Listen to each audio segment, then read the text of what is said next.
বন্ধুরা, আমরা জিডিএসে তো আবেদনের জন্য একদম উৎসাহিত হয়ে আছি সবাই, কিন্তু আমাদেরকে এটাও মাথায় রাখতে হবে যে জিডিএস থেকে এমটিএসের যে প্রমোশনের এক্সামটা রয়েছে সেটা তো দিতে হবে। মানে জিডিএস হয়তো আমরা মাধ্যমিকের নাম্বারে খুব সহজেই পেয়ে যাচ্ছি, কিন্তু এটা হচ্ছে হাফ টাইম ডিউটি, মানে পুরোপুরি একদম পার্মানেন্ট নয়। তাই যদি পার্মানেন্ট পোস্টে যেতে চাও বা জিডিএস থেকে যদি এমটিএসে প্রমোশন নিতে চাও, তাহলে কিন্তু তোমাদেরকেও একটা এক্সাম দিতে হবে। হ্যাঁ, ঠিক শুনেছো, একটা এক্সাম হয় ডিপার্টমেন্টাল এক্সাম। সেই ডিপার্টমেন্টাল এক্সামের মাধ্যমেই কিন্তু তোমাদেরকে উঠতে হবে। তো এবার ব্যাপার হচ্ছে সেই এক্সামের জন্য আমাদেরকে কি কি করতে হবে, মানে এক্সামের সিলেবাসটা আসলে কি সেটা তো আমরা কেউ জানি না। তো সেটা নিয়েই তোমাদেরকে বিস্তারিত বলবো যে জিডিএস থেকে এমটিএসে যেতে গেলে তোমাদেরকে কোন এক্সাম দিতে হয় বা সেটার প্যাটার্ন কি থাকে, ডিউরেশন কেমন, কোশ্চেন কীরকম থাকে, বা টোটাল কত নম্বরের পরীক্ষা হয়, কোন কোন ভাষায় পরীক্ষা হয়, আর একজ্যাক্ট সিলেবাসটা কি থাকে, আমরা পারবো তো? তো এটা নিয়ে কোনো চিন্তা নেই, আমি আছি তোমাদেরকে গাইড করার জন্য। আজকের ভিডিওতে আমরা A to Z সমস্ত তথ্য জানবো।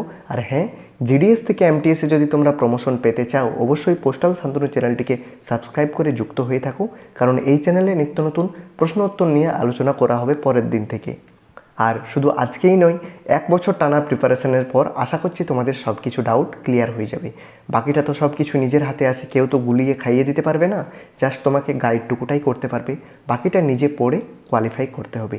তো টার্গেট যখন জিডিএস টু এমটিএস, তখন পোস্টাল শান্তনু চ্যানেলটিকে অবশ্যই একটু সাবস্ক্রাইব করে নিও।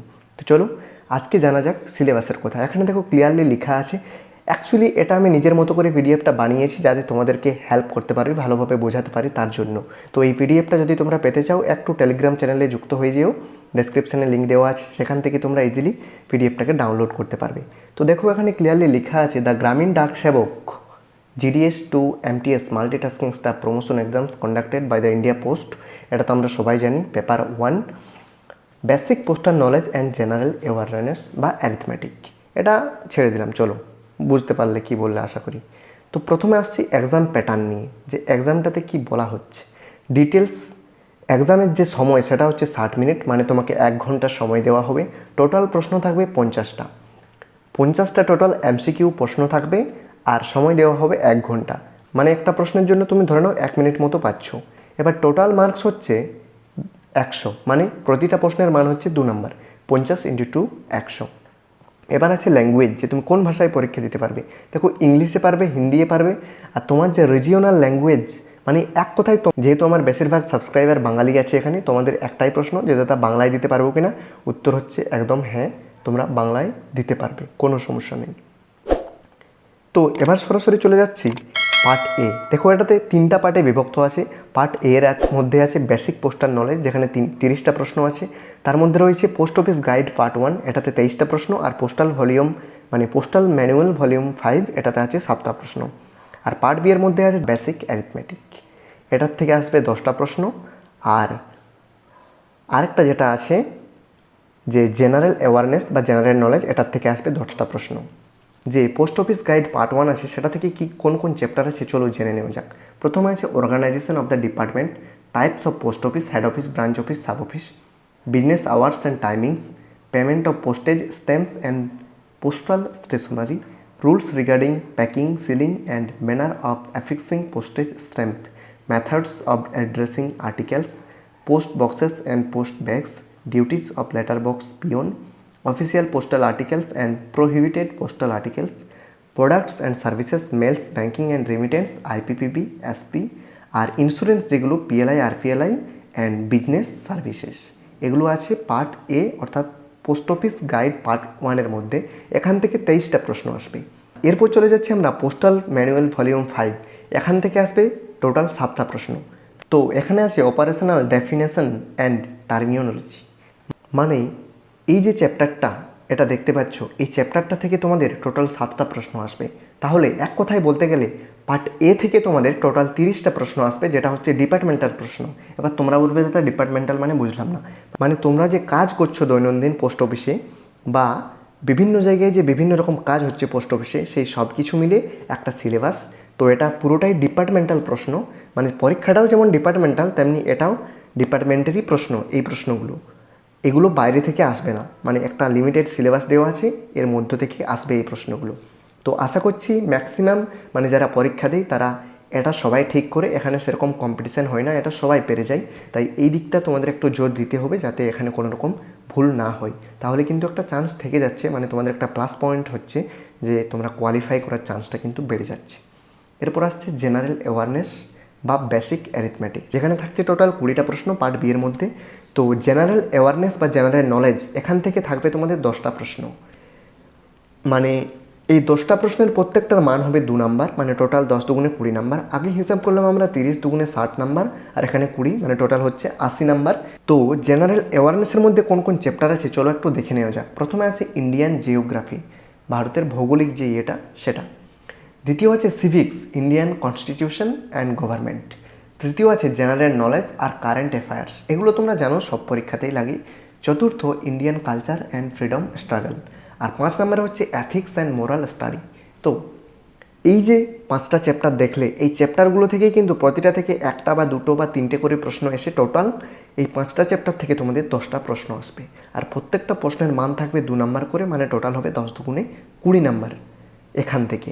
এরপর আসছি বেসিক অ্যারিথমেটিক, এখান থেকেও ঠিক 10টাই প্রশ্ন থাকবে যেমন আগেরটার থেকে ছিল, মানে আগে 60, তারপরে 20, 80, আর এবারে টোটাল 20, মানে 100 নম্বরের পরীক্ষা তোমাদের টোটাল হচ্ছে। তো এই যে 10টা প্রশ্ন থাকবে প্রত্যেকটার মান 2, এর মধ্যে থাকবে বদমাস মানে brackets, orders, division, multiplication, addition and subtraction, এইগুলোর মধ্যে থেকে একটা বা দুটো প্রশ্ন আসতে পারে। তারপর রয়েছে পার্সেন্টেজ, তারপর রয়েছে profit and loss, simple interest, average, time and work, সময় ও কার্য, আর টাইম অ্যান্ড ডিস্টেন্স, সময় ও দূরত্ব।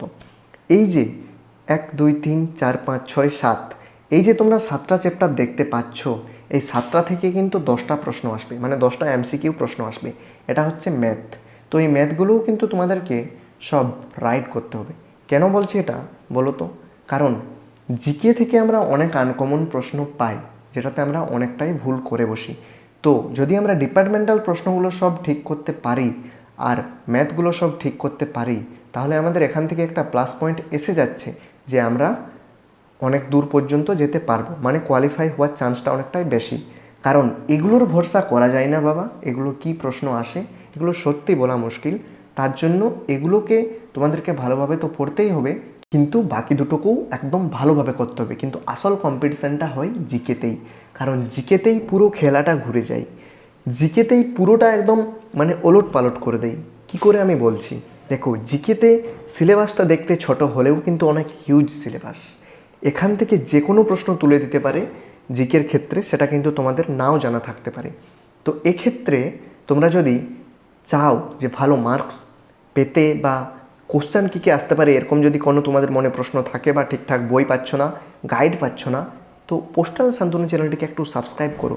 প্রত্যেক দিন রুটিন করে আমি চেষ্টা করব 15 থেকে 20টা করে প্রশ্ন দেওয়ার। আর এরকম যদি একটা বছর টানা হয়ে যায় তাহলে একটা হিউজ পরিমাণে প্রশ্ন তোমাদের কালেকশনের মধ্যে চলে আসবে। অবশ্যই প্রত্যেক দিন যা ভিডিও দেবো সেটা কিন্তু নিজের নোটপ্যাডে নোট করে রাখবে বা এক্সারসাইজ বুকে খাতায় লিখে রাখবে, তাহলে তোমাদের প্রশ্নগুলো পড়তে আরও সুবিধা হবে। তো জিডিএস থেকে এমটিএসের যদি প্রিপারেশন নিতে চাও তাহলে একদম রেডি হয়ে যাও আর পোস্টাল শান্তনুর সঙ্গে যুক্ত হয়ে যাও। আমরা প্রত্যেক দিন তোমাদেরকে গাইড করব, প্রশ্ন দেব, উত্তর নেব তোমাদের কাছ থেকে। এছাড়াও প্রত্যেক দিন কুইজ হবে, প্রত্যেক দিন একটা করে টাইম লাইনে প্রশ্ন যাবে, সেখান থেকে তোমরা উত্তর দেবে। আমি জাস্ট পোল করে ছেড়ে দেবো যে তোমরা দেখি কতজন সঠিক উত্তর দিতে পারো। আর হ্যাঁ, একটা জিনিস বলে দিচ্ছি তোমাদেরকে, যে প্রশ্নটা আমি পোলের মধ্যে দেব সেটা কিন্তু কখনোই কোনো জায়গা থেকে সার্চ করে উত্তর দেবে না। তুমি ভুল দাও কোনো ব্যাপার নেই, কিন্তু তাও নিজের যেটা মনে হবে সঠিক সেটাই দেবে। কারণ তুমি ওখানে কোন উত্তরটা দিচ্ছ সেটা আমিও জানতে পারবো না, বা তুমি কি বলছো সেটাও আমি জানতে পারবো না যতক্ষণ না তুমি কমেন্ট করছো। শুধু যদি পোলে তুমি টিক মার্ক দাও তাহলে তুমি শুধু বুঝতে পারবে যে তুমি কোনটাই দিয়েছো। পরে আমি উত্তরটা তোমাদেরকে জানিয়ে দেবো ভিডিওর মাধ্যমে বা ওখানেই কমেন্ট বক্সে রেখে দেবো, সেটা নিয়ে চিন্তা নেই। তো এবার ব্যাপার হচ্ছে, এরকম যদি করতে থাকো তাহলে প্র্যাকটিস প্র্যাকটিস প্র্যাকটিস টানা যখন 1 বছর এরকম হবে, একটা ওভারঅল আইডিয়া তোমাদের সব কিছুরই চলে আসবে। তখন কিন্তু খুব সহজেই তোমরা যে কোনো প্রশ্নের উত্তর দিয়ে দিতে পারবে। বিশেষ করে জেনারেল নলেজটা অনেকটা আয়ত্তে চলে আসবে। আর ম্যাথের জন্য চাই ভাই শুধু প্র্যাকটিস, অভ্যেস চাই। যত তুমি লিখবে, করবে, প্র্যাকটিস করবে, তত তোমার মাথায় বসবে। এগুলো কিন্তু ভোলার জিনিস নয় ম্যাথটা।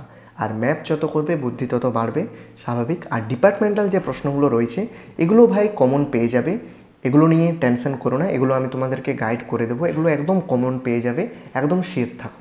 তাহলে চলো ওভারঅল আজকের ভিডিওতে আমরা কী কী আলোচনা করলাম একটু দেখে নিই। প্রথমে বললাম এক্সাম ডিউরেশন সম্বন্ধে, দ্বিতীয় বললাম টোটাল কোশ্চেন কতগুলো, তৃতীয় কত মার্কসের পরীক্ষা হয়, 100 মার্কস 2 নম্বর করে প্রত্যেকটা প্রশ্ন, তৃতীয় মিডিয়াম তুমি কোন ভাষায় পরীক্ষা দিতে পারবে। সবথেকে বড় প্রশ্ন বাংলায় পারবো কি, উত্তর হচ্ছে একদম হ্যাঁ, তুমি বাংলায় পরীক্ষা দিতে পারবে, কোনো চিন্তা নেই। তো বন্ধুরা, জিডিএস থেকে এমটিএসের প্রিপারেশনের জন্য পোস্টাল শান্তনু কিন্তু একদম ভালোভাবে তোমাদেরকে প্রিপেয়ার করাবে, কোনো চিন্তা নেই। তো এ টু জেড যদি গাইড পেতে চাও, এছাড়াও যদি জিডিএস থেকে এমটিএসে উঠতে চাও, অবশ্যই আমাদের চ্যানেলের সঙ্গে যুক্ত হয়ে থেকো। আর তোমার সেই সব বন্ধুদের কাছে ভিডিওটা শেয়ার করো যারা ইতিমধ্যেই জিডিএসে আসতে চলেছে বা জিডিএস থেকে এমটিএসে প্রমোশনের জন্য প্রিপারেশন নিচ্ছে বা জিডিএসে ভর্তির জন্য আবেদন করছে, ওর ভবিষ্যতে স্বপ্ন আছে যে এমটিএস হবে ফার্স্টবারেই ক্র্যাক করবে। তাহলে অবশ্যই তাদের কাছে ভিডিওটা পাঠিয়ে দাও যাতে তাদেরও অনেকটাই হেল্প হয়ে যায়। তো ভিডিওটা ভালো লাগলে অবশ্যই একটা লাইক করবে। আর আজকের ভিডিওটা দেখার পর তোমাদের মনে কি এলো, মানে কি ভাবছো তোমরা এটা দেখার পর, সেটা অবশ্যই কমেন্ট বক্সে জানাবে। বা যে কোনো সমস্যা থাক কমেন্ট বক্সে জানাও, আমি রিপ্লাই দিয়ে দেবো তোমাদেরকে, সব সমস্যার সমাধান করে দেবো। এছাড়াও টেলিগ্রাম চ্যানেলে যুক্ত হয়ে যাও, সেখানে অনেক কিছুই পিডিএফ প্রোভাইড করা হবে, আলোচনা করা হবে, কোনো চিন্তা নেই। তো বন্ধুরা, আজকের ভিডিও রাখছি তাহলে এই পর্যন্তই। এরপরেও যদি তোমাদের কোনো সমস্যা থেকে থাকে অবশ্যই কমেন্ট করতে ভুলো না কিন্তু। তো চলো, দেখা হচ্ছে তাহলে পরের কোনো গুরুত্বপূর্ণ ভিডিওর সঙ্গে। ততক্ষণ ভালো থাকবে, সুস্থ থাকবে। থ্যাংক ইউ, ধন্যবাদ, জয় হিন্দ, টাটা। তাহলে সবাইকে রাখলাম আজকের মতো।